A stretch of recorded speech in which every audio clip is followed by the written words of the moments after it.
o no escuchen o lo que sea, porfa, avísenme, ¿sí?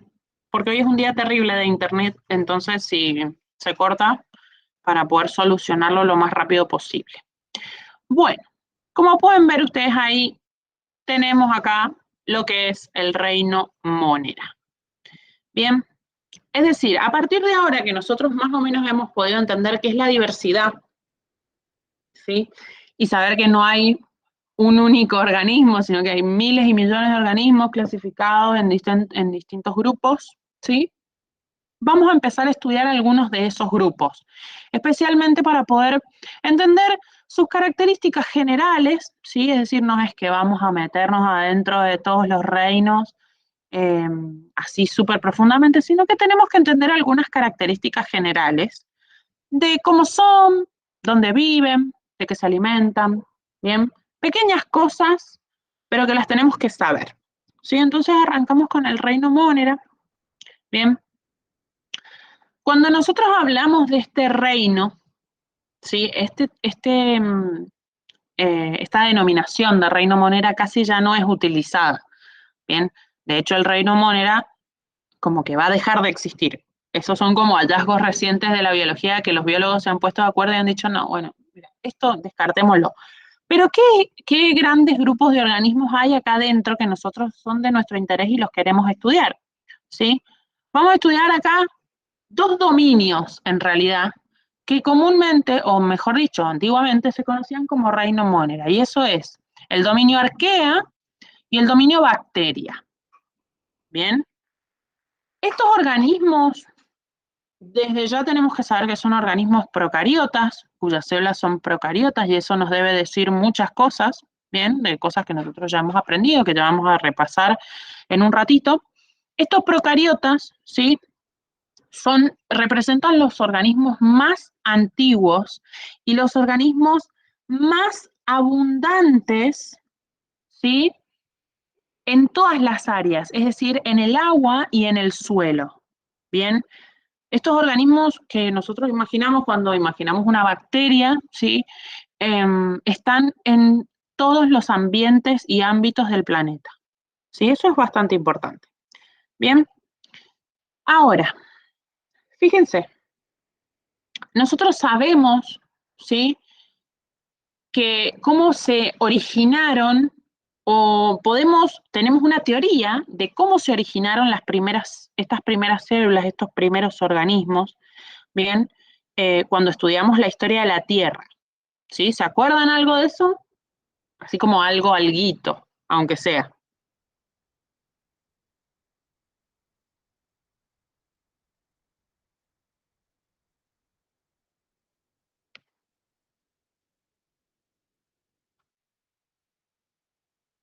Poco. Bueno, me gusta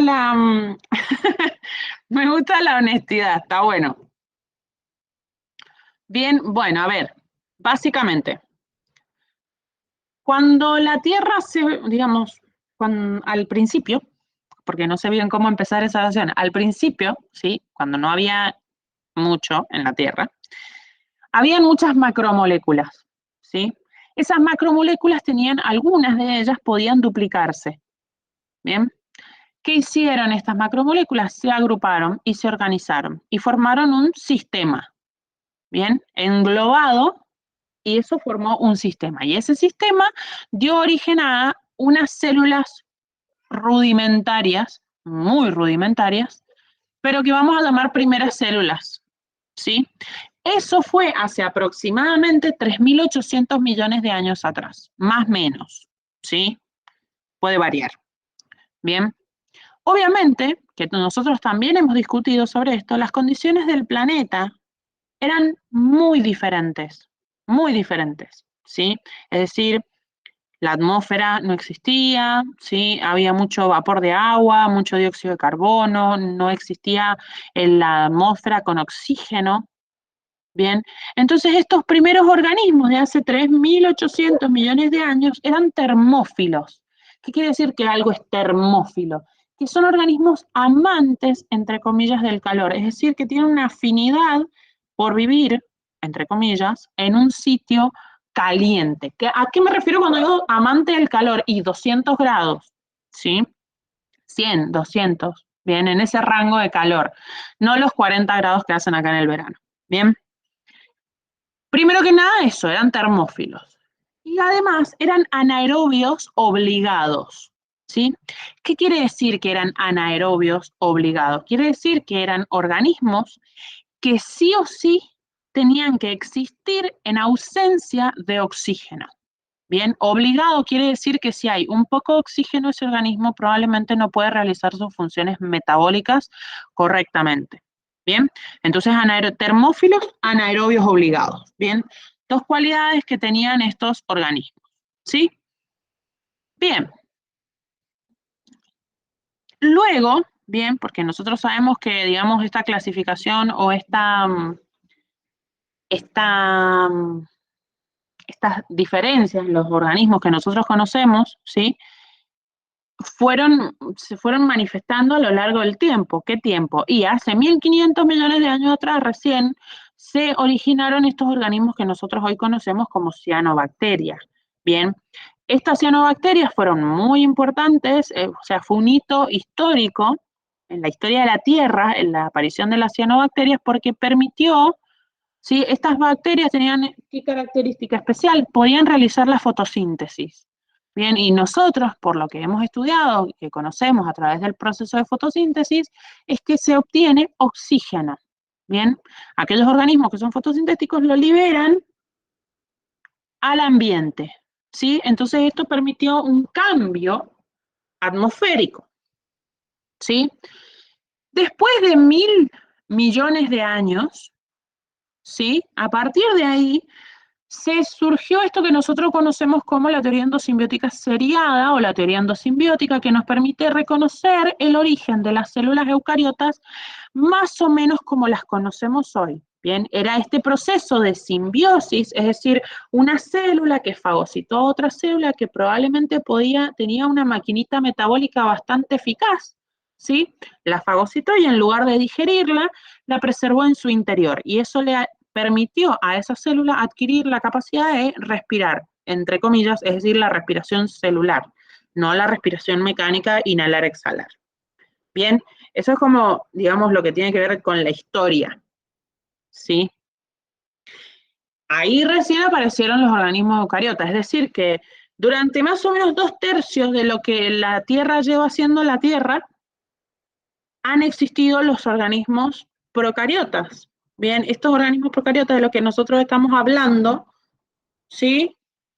Son muy importantes porque han marcado diferentes etapas y sobre todo la vida en la Tierra. Bien, bien. Ahora, continuemos. ¿Sí? Bueno, ahí está lo que yo les decía, ¿sí? De qué implica la presencia de estos organismos procariontes. Bien, ¿qué ha implicado estos 2/3 de la vida de la Tierra, ¿sí? Junto con estos organismos? Bien, todos estos organismos procariontes absorbieron el dióxido de carbono que había presente en la atmósfera, ¿sí? Esto hace que la temperatura se disminuya por algo que nosotros conocemos como el efecto invernadero, ¿sí? Algo que todos hemos visto en la escuela o en diferentes, no sé, en la escuela o hemos leído al respecto, ¿sí? Y además, esto que mencionábamos recién, tenían estas máquinas fabricadoras de oxígeno, ¿sí? Es decir, existían las mitocondrias y existían los cloroplastos, y sobre todo los cloroplastos, entonces nos permitía que existiera oxígeno, ¿sí? O sea, imagínense que de 0 oxígeno pasó a haber 21%, que es lo que hay ahora. ¿Sí? Es muchísimo. Bien, pero obviamente que esto en un montón de tiempo, no es que sucedió de un día para el otro, ¿sí? Bien, vamos entonces a clasificar estos organismos. Bien, a ver, voy pasando rápido, pero es que por ahí hay algunas cosas que no nos interesan mucho para el curso nuestro, ¿sí? A ver, Estos organismos, ¿sí? Se han clasificado,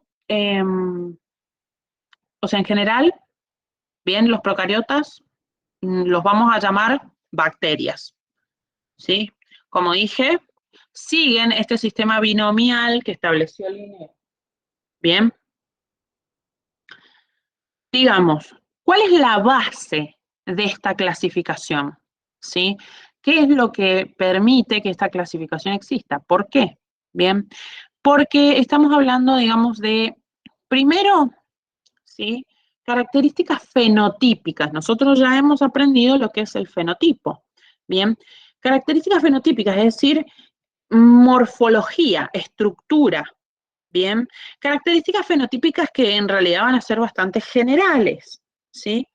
Y algunas características que también nos permiten clasificar, que ya lo vamos a ver un poquito más adelante, son aquellas relacionadas a cómo estos organismos reaccionan o responden frente a algunas técnicas de tinción, como lo es la coloración de Gram. No se preocupen, que si esto no lo conocen, no lo saben, lo vamos a seguir viendo un poquito más, solo que ahora voy a hacer mención nada más para que sepan que es estas dos cosas que yo acabo de mencionar son motivo de clasificación y división, ¿sí? Separación de organismos. Eso es lo que debemos comprender. Bien.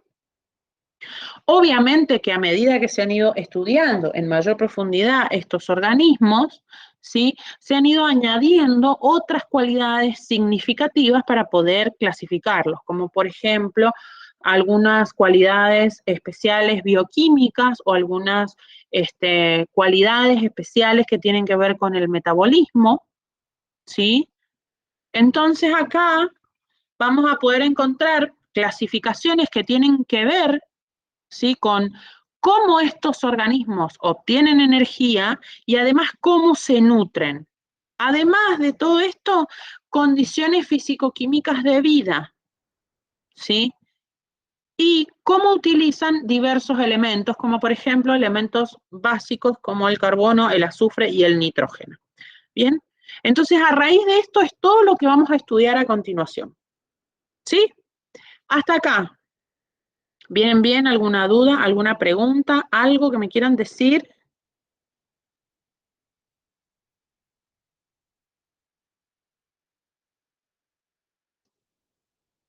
No, profe. Listo.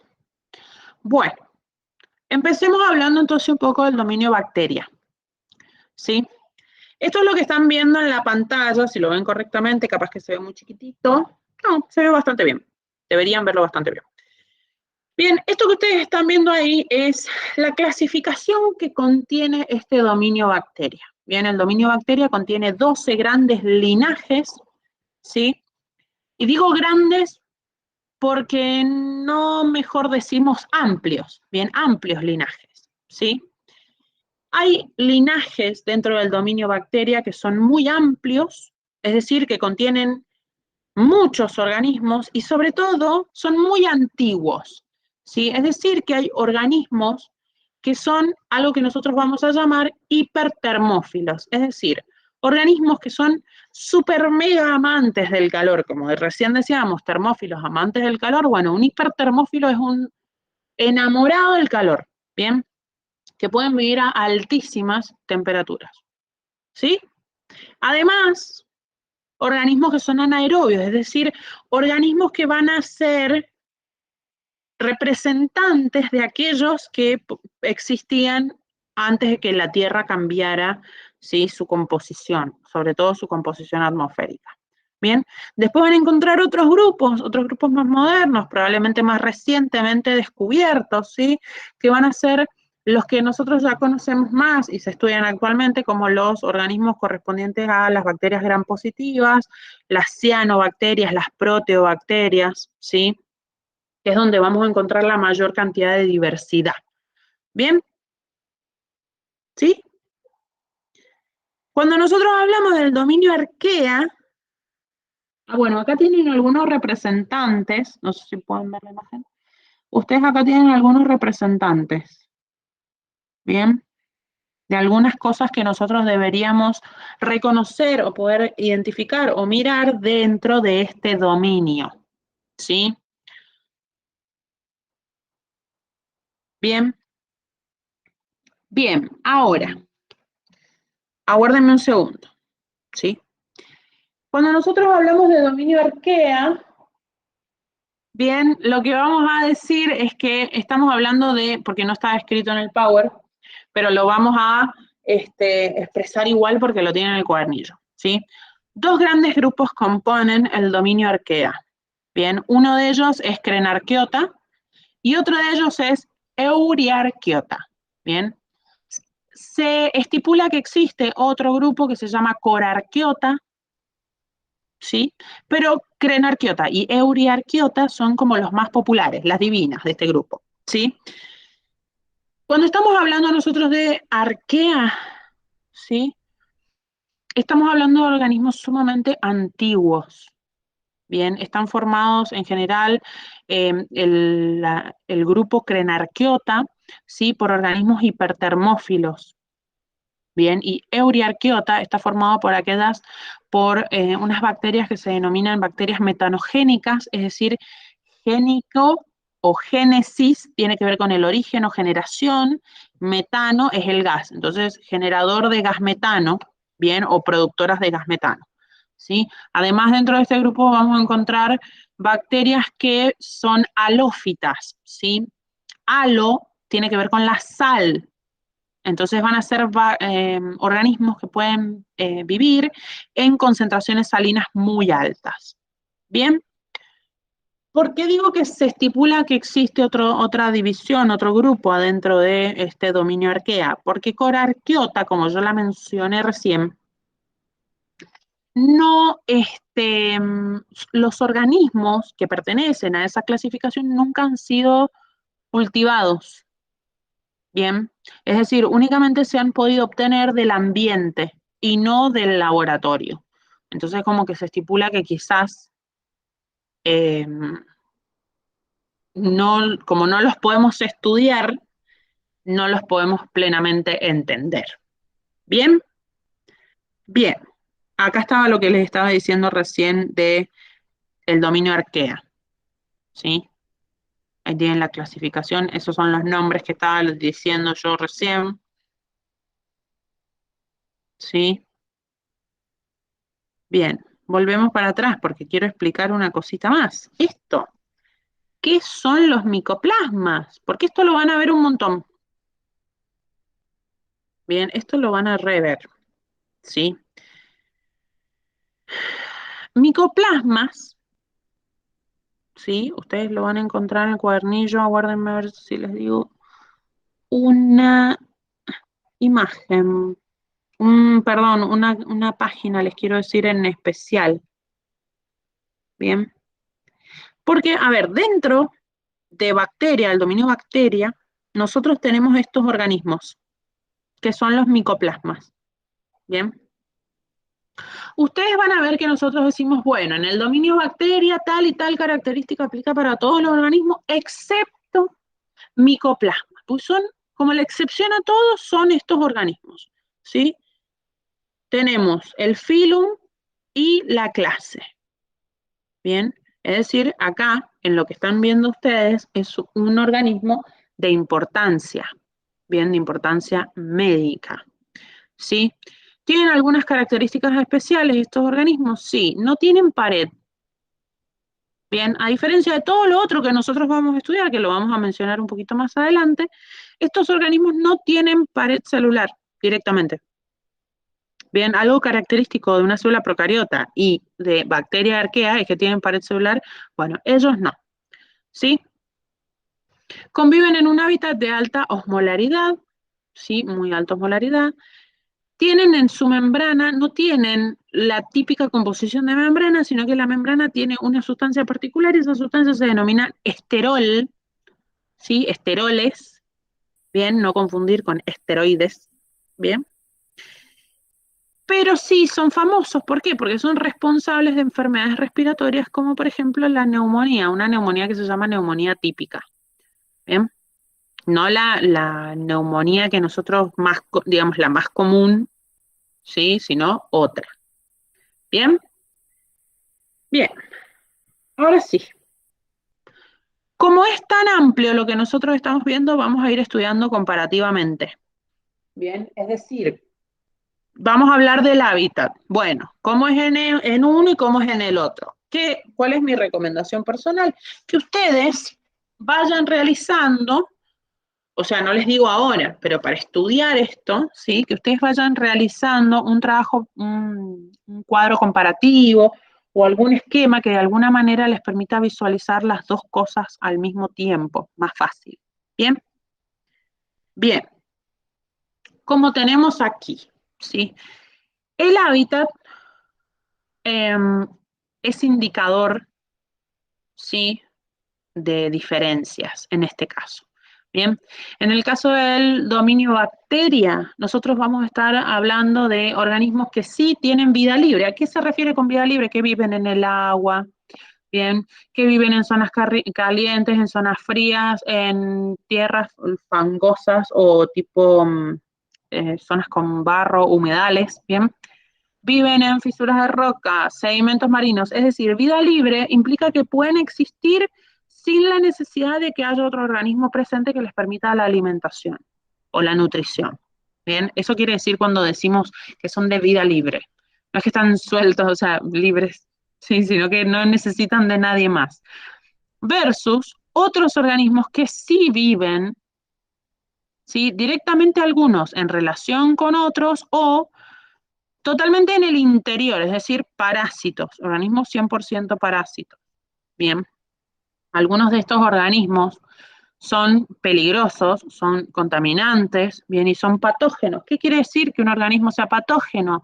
Quiere decir que ese organismo causa una patología, bien.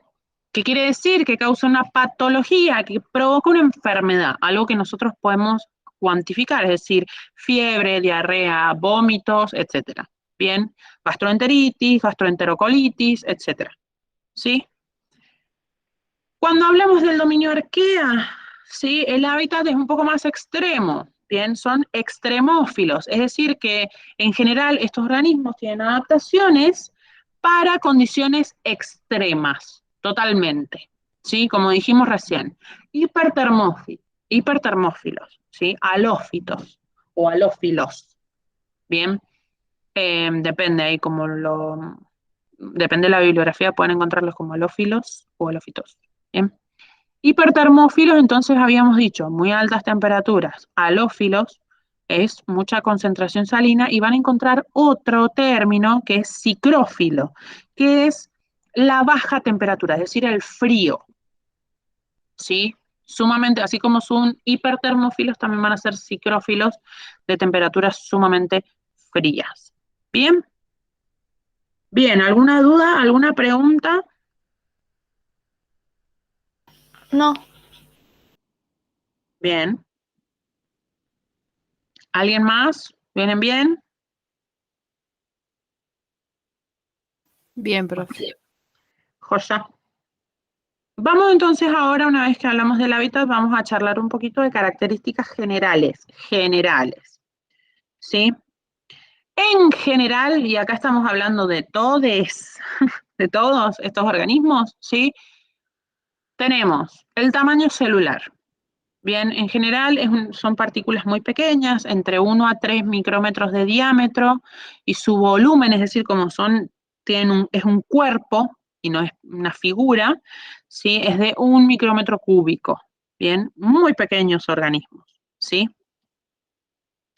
Estos organismos tienen una morfología celular especial, ¿bien? Fíjense que ustedes acá tienen con forma de esfera, ¿sí? Forma de bastón o cilindro, tienen algunos una forma que se denomina, se asemeja a una coma, o algunos que tienen forma de espiral. Bien, cada una de esas formas recibe un nombre particular y obviamente que a ese nombre particular le adjuntamos un representante especial para poder acordarnos mejor. Bien, entonces, forma de esferas implica que son obviamente redonditos, como si fuera, no sé, una naranja, pero pequeñísima. Bien, y a eso en vez de decirle esfera le vamos a decir coco. Bien, esos son cocos, ¿sí? Dentro de esta categoría nosotros tenemos el Streptococcus, Streptococcus sería, ¿sí? Bien. Después dijimos unos que tienen forma de bastones, ¿sí? O forma de cilíndrica, es decir, más tipo un termo, así de esos termos de metálicos, bueno, así, pero pequeñito, ¿bien?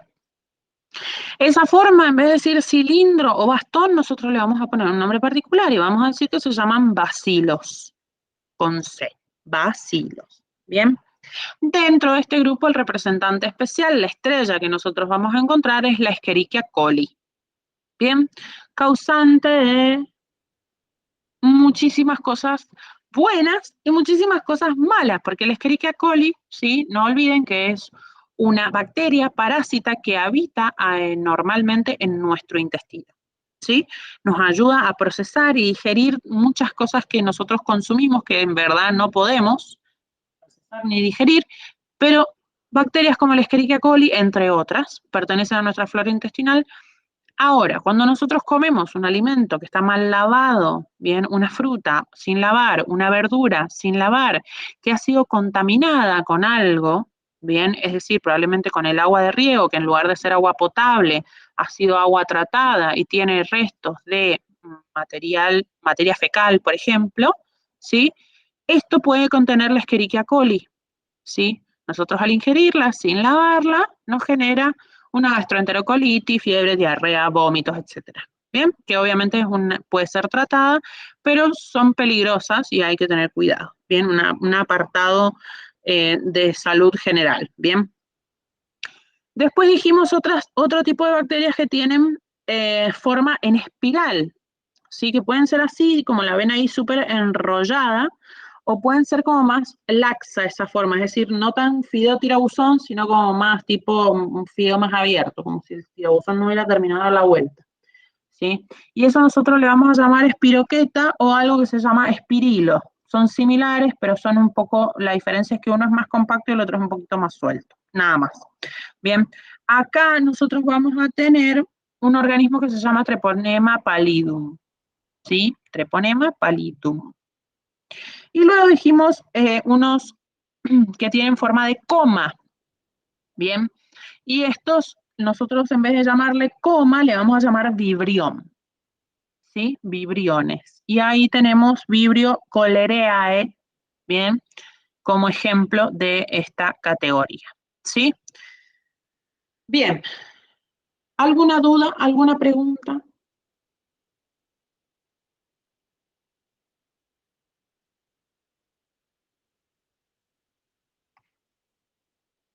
No, profe, por Yo ahora no. Bien. ¿Qué quiero decir con estas formas? O digamos, ¿a dónde es que voy? ¿Sí? Todas las bacterias que nosotros conocemos son unicelulares. Bien, todas, no hay excepción. Pero algunas forman colonias, ¿sí? Esta clasificación, o sea, colonias, es decir, viven múltiples organismos, ¿sí? Siguen siendo únicos organismos unicelulares que se juntan para vivir en la vecindad, digamos. Bien, ahora, si nosotros hablamos de cocos o de bacilos, de acuerdo a estas formas que nosotros hemos mencionado, estos organismos van a adquirir nombres diferentes. Bien, por ejemplo, coco es uno, diplococo están de a dos. Si forma una cadena se llama streptococo. Y si forma un racimo como el de la uva, se llama estafilococo. Bien. Esto nosotros decimos, mira qué boludez. No, pero es importante porque a la hora de identificar qué clase de microorganismo es el cual nosotros estamos hablando, ¿sí? Por ejemplo, en el laboratorio, si nos toca estudiar esto con mayor profundidad, ¿sí? Nosotros vamos a poder decir, mira, está en forma de racimo, y ya van a saber que es un estafilococo y no un streptococo. ¿Bien? Diferencia básica, ¿sí? Lo mismo para los bacilos, ¿sí? Un bacilo, dos bacilos, o si no, forman una cadena.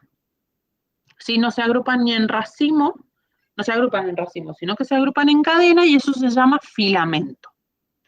¿Bien?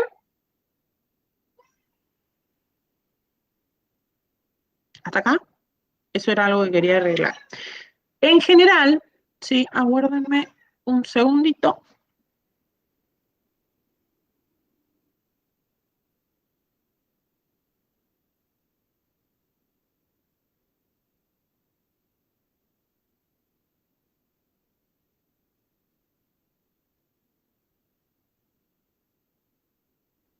Ahí está, discúlpeme. Bien, bueno, seguimos con estas características generales, ¿sí? Acá pueden ver, esto está re buena esta imagen, donde pueden ver las diferentes formas que yo les decía. Miren donde dice leptospira, ¿sí? Eso es una espiroqueta. El espirilo es ese tirabuzón. Bien, se los dejo como para que lo miren. Bien, acá está lo que les estaba diciendo recién, sí, solo que yo voy hablando más rápido de lo que voy pasando en la diapositiva. Y luego, bien, hasta ahí hemos llegado. Pero hay algunas cosas más que yo quiero que ustedes sepan. Bien, es decir, que esto no es lo único que vamos a estudiar, ¿sí? Sino que vamos a estudiar unas cosas más. Bien, a ver, aguárdenme un segundito a ver si encuentro la otra diapositiva antes, que todavía nos quedan 15 minutitos. Aguárdenme un segundo.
Ahí estamos, ¿sí?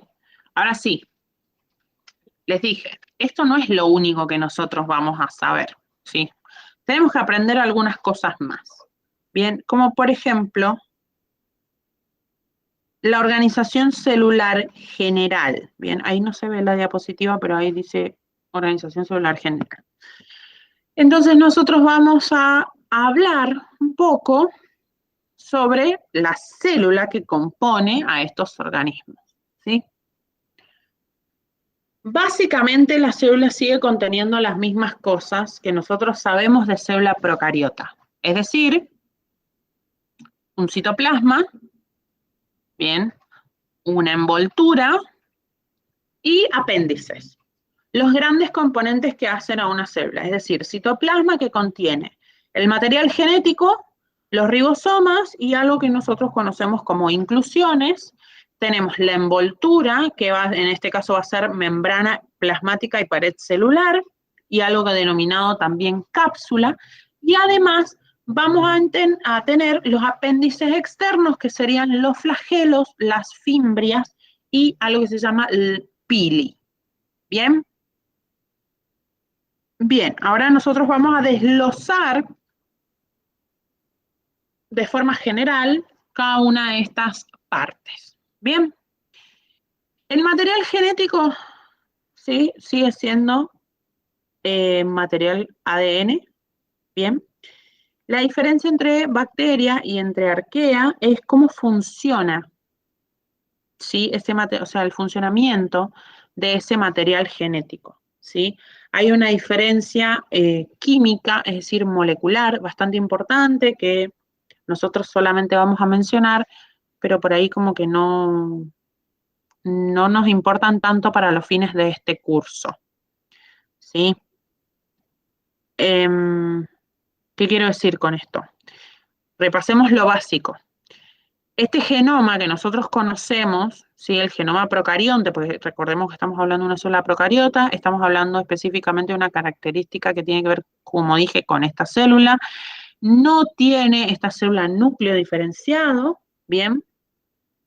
Recordemos que esa es una diferencia básica entre célula procariota y célula eucariota, ¿sí? Estamos hablando de una única molécula de ADN circular, un ADN de doble cadena que está suelto, libre en el citoplasma, ¿bien?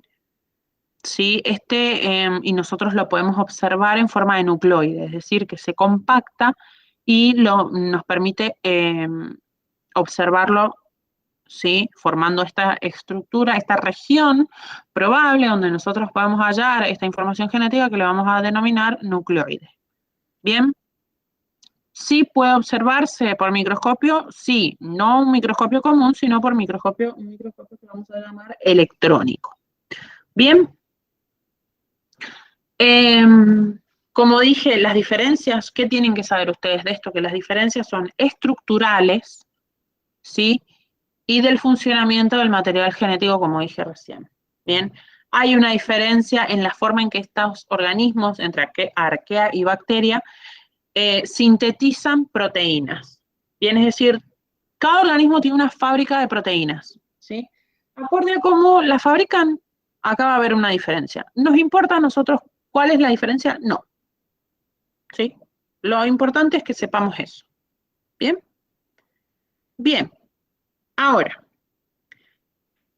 los ribosomas, ¿sí?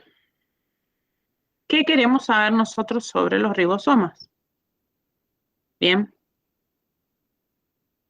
En general, ¿sí? Porque es muy sutil la diferencia, digamos, que nosotros vamos a estudiar. Bien. Una célula bacteriana puede tener más o menos 10.000 ribosomas, ¿sí? No están, o sea, pueden estar sueltos o pueden estar agrupados en algo que nosotros vamos a conocer como polirribosoma, ¿sí? Esto está en una molécula de ARN mensajero, un ARN especial que nosotros no hemos estudiado ni vamos a estudiar en este curso. Bien, pero sepan que esos polirribosomas están contenidos en otra molécula, ¿sí? Esto hace que el citoplasma de la célula bacteriana sea granulado o granuloso o tenga aspecto granular. Bien, a ver, cada ribosoma tiene un peso específico, un peso particular. Bien, cada ribosoma, como dije, pesa 70 S. Esa S es como si fuera el gramo, pero en vez de empezarlo en gramos, lo vamos a empezar en una unidad particular que se llama Svedberg. Bien, no sé si lo dice ahí. En la diapositiva no, pero pueden ver la S, ¿sí? Son unas unidades particulares que se han añadido para el estudio de los ribosomas. Bien, no nos importa a nosotros qué significa. Si no sepan ustedes que ese 70S es como decir 70 gramos. Bien. Está formado cada ribosoma por dos porciones. Bien, por dos partes. Una de 30S y una de 50S. ¿Sí? Bien. Esa porción menor tiene un poco de un ARN especial, que es un ARN que nosotros, como está contenido en el ribosoma, le vamos a llamar ARN ribosómico o ribosomal. ¿Sí? Esa fracción pesa 16S. Bien. Y está conformado por una serie de proteínas, un número especial de proteínas. Bueno, ¿a dónde está la diferencia? Porque, ¿por qué estoy diciendo todo esto? Porque después ustedes me van a preguntar, ¿pero cuál es la diferencia? Bueno, la diferencia más importante que hay entre un ribosoma de una célula bacteriana y una célula de un organismo arquea está en esa fracción del 16S, ¿sí? Esa porción que contiene el ARN ribosomal. Bueno, eso tiene una diferencia en cuanto a las bases nitrogenadas, que es lo que compone esa cadena de ARN. Recordemos nosotros que por más que nosotros le digamos ribosómico, mensajero, de transición o lo que quieran, ¿sí? Ese sigue siendo ARN, que es algo que nosotros ya sí sabemos, que es ácido ribonucleico, nosotros conocemos su estructura. Bien, entonces por eso nos hace mención de las bases nitrogenadas, ¿sí? Yo sé que es complejo y que hay muchas cosas que ustedes no saben, o sea, que no hemos visto nosotros y que no hemos analizado con tanta profundidad. Bien, pero quédense con eso. Bien, en una porción de la fracción menor de un ribosoma, ¿sí?, de bacteria y de arquea, hay una diferencia en cuanto a la secuencia de bases nitrogenadas del ARN que contiene esa porción. Bien, esa es la diferencia que ustedes deben conocer por ahora.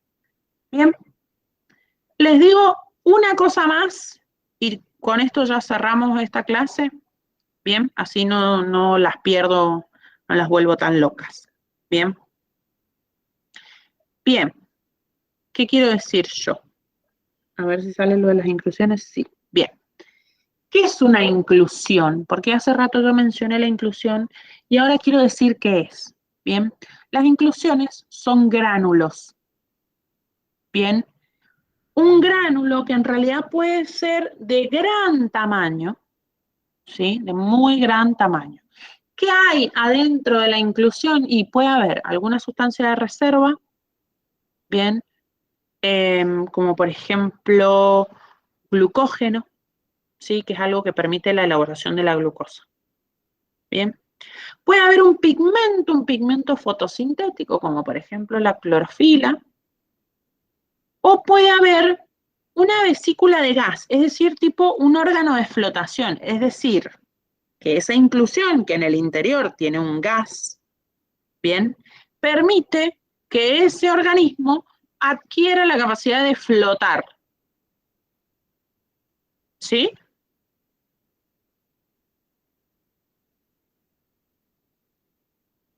Bien. Dudas, preguntas, consultas. Las escucho.